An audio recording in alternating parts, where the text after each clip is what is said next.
Hello guys! Ito nga po pala ang tinubis na tuba. Yes, tuba po yan guys.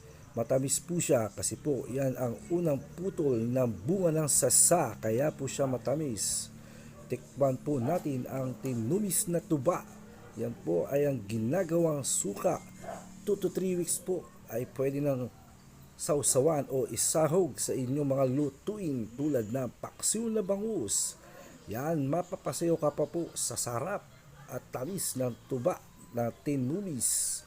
Guys, ang sarap po niyan guys kung may yelo. Ang sarap po ng tinumis na tuba. Dito nga po pala nakukuha ang tuba sa bunga ng sasa or nipa. Nipa, ang dami pong sasa dito sa Paumbong, Bulacan. Yan, mga sukaan po yan guys. Yan po ang puno ng sasa. Tinumis guys, salamat po.